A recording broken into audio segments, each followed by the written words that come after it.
This is my video on why the Smith & Wesson 442 or the Smith & Wesson J-frame is probably the best all-around gun for the civilian. Here's why. First of all, this gun is extremely simple. This is a Smith & Wesson 442 J-frame. This model here, it's 5 shots. It's obviously a double action only revolver. It's very simple. It's simple to the point of, this is extremely minimalistic in a weapon these days. Really, the only thing that you have to understand how to do to operate a J-frame is, one, you have to understand that the you have to understand the trigger mechanism, which is double action only, and you have to be able to control it. And the other thing is you need to understand how to operate the cylinder latch. Once you do that, you can load the gun. There's any number of ways to load the gun, but it's simple enough. You load it, you're back in action. That's really all you need to know. Now, obviously, I'm simplifying a lot of things here, specifically on how to shoot the gun, but obviously that's true of any gun. Now, if you take a competitor here, like for example the Smith & Wesson Shield, no doubt, this is an excellent handgun. It's very easy to shoot. It's easy to shoot well. It's compact. It's thin. It's very easily concealed on the body. This particular one here will hold 9 shots, 8 shots in the magazine, 1 shot in the pipe, as opposed to 5 shots for the J-frame. So in that sense, you're way out ahead. Now, I have to say, to be honest with you, I typically, and this is a loaded magazine, I'm not going to load the chamber, but typically I carry the gun like this, so it's really 8 shots. And that, if you're going to have anything comparable, say, to the J-frame in overall size, that's really a fair comparison. But even there, this gun is far more complicated for the average person to operate. Now, diehards out there, people like me, people like a lot of the people watching this video are going to say, well, wait a minute, it's a very simple gun to operate. Sure it is. But I have a feeling that most of the people watching this video have a lot of guns. You're like me, you got a safe full of guns, you've been shooting guns for a long time, so to you all this stuff is old hat.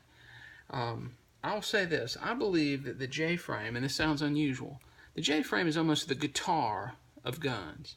It's the easiest gun to get into, it's the easiest gun to operate, but it's also the hardest one to master. Whereas a gun like this, maybe a little bit difficult to get started with, but once you've operated it, once you know how to operate it, once you've developed an expertise in it, it's easy to shoot well with. Anyway, but that being said, this gun, you have to understand how to operate the slide release, you have to understand how to clean the gun, which is much more complicated than the J-frame, or any revolver for that matter. I will say that this model here has the Glock safe action style trigger, essentially what I call single action only, or what they ought to call unsafe action, but I digress. This is a great gun. This is my personal pistol set. I'm not bad talking it because I don't like the gun. I do like the gun. But what I'm saying is essentially this gun is far less safe and far more difficult to operate for the average person. On the other hand, it's got more bullets. So there is no doubt there. Other than simplicity, we have reliability. Now, it is BS. There are people out there that for years have told you that revolvers never fail. Well, that's ridiculous. Revolvers are sensitive to a lot of things, especially lightweight revolvers are sensitive to bullet weight.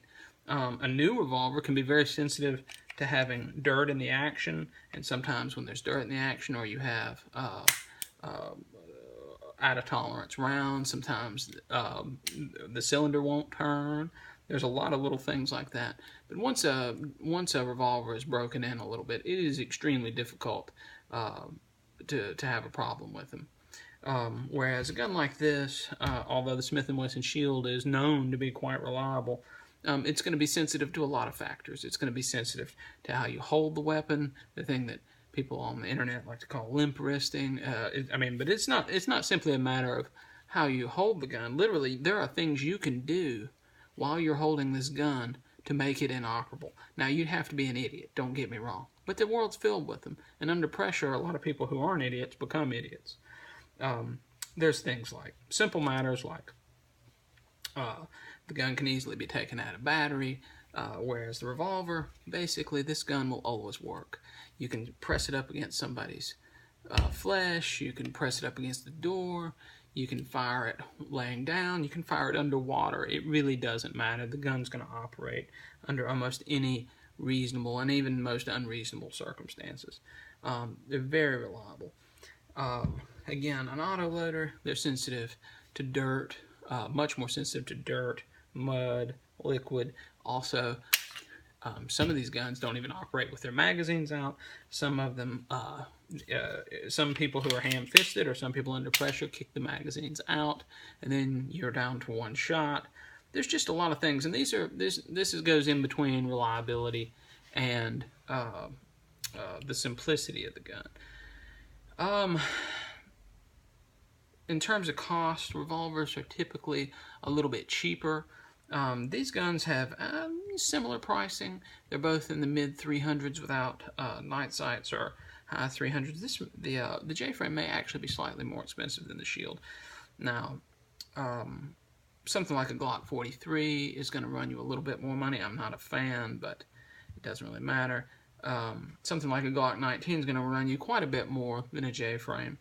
And also, it brings to the table a lot more safety considerations that really aren't an issue with the revolver. Another great thing about the J-frame is this. You'll see here, I have a set of Crimson Trace laser grips on here. Now, there are lasers available for the Shield, for the Glocks, and everything else, but there's nothing even close to the simplicity and the integration of the Crimson Trace laser grips on the J-frame. Essentially, you grab the gun, you put pressure on the front, and you have a dot. Now, you may say, well, there's a lot of people out there.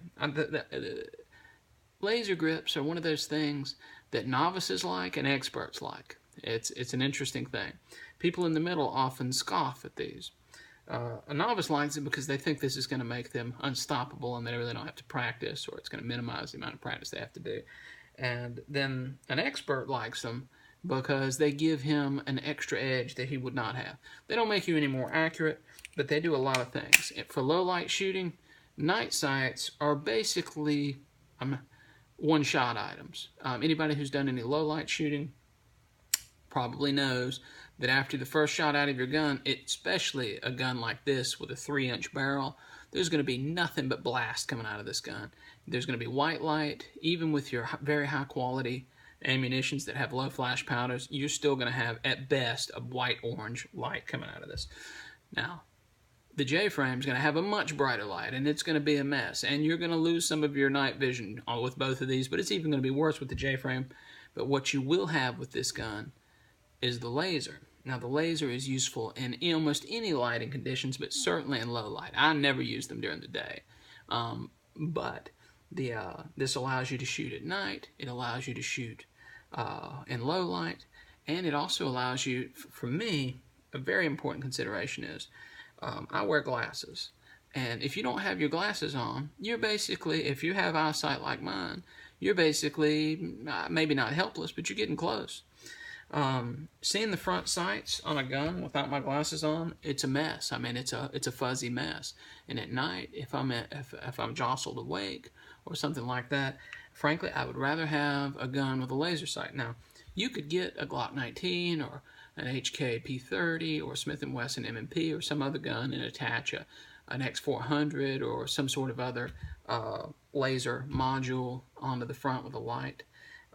But they usually require attaching a huge box to the gun. Nothing is as elegant as the integration of the laser grips. The 1911 also has, the 1911 is also a gun that has very good laser grip integration. The other beauty of the laser grips is this allows a person to practice with the J-frame without actually having to use a lot of ammunition. Now, all you really have to do, you can practice your trigger control.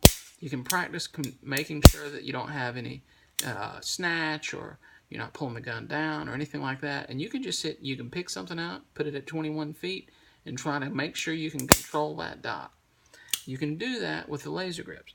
There are laser guards and other things that fit on these guns, but again, they add a lot of bulk, and they end up making the gun a lot less convenient.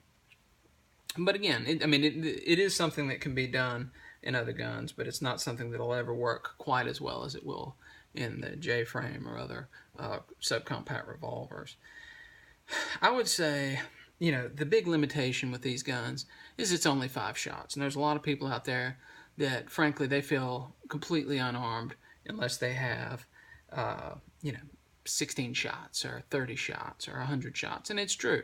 More bullets is, nobody's ever turned down more bullets. And that's absolutely true. But you have to ask yourself, what are you really doing in real life? Are you really, everywhere you go, are you lacing up a Raven concealment holster with a Glock 19 and 2 spare mags? Are you really doing that? Because let me tell you a story. I've been carrying guns since the late 80s, early 1990s. And I started out like most people. My first gun was an H&K P7 M13. Very heavy gun, beautiful gun, very easy gun to shoot well. But not particularly easily concealed. The butt on that gun was large, and the gun was heavy. So I found myself oftentimes leaving the gun in the car, leaving it at home, and things like that. Now, you may say, I never do that.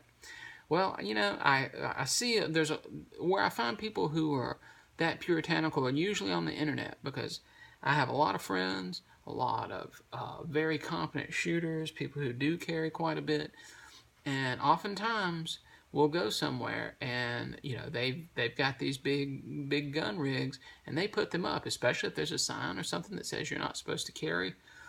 They have to put their guns up. Somebody who's got a J-frame, you just drop it in your pocket. If you've got pockets, unless you're wearing skinny jeans or something like that, something no grown man needs to be wearing, you can drop those in your pocket. And no one will ever know, and you will always have a gun with you. And to me, a single shot gun is better than no gun. I don't care if you've got a Glock 17 with a 33 round mag, an X400, an RMR on top of it. If that crap is back home in your safe, it's as if you never owned it. And the J-frame, again, is a gun that can be carried. It's very low weight.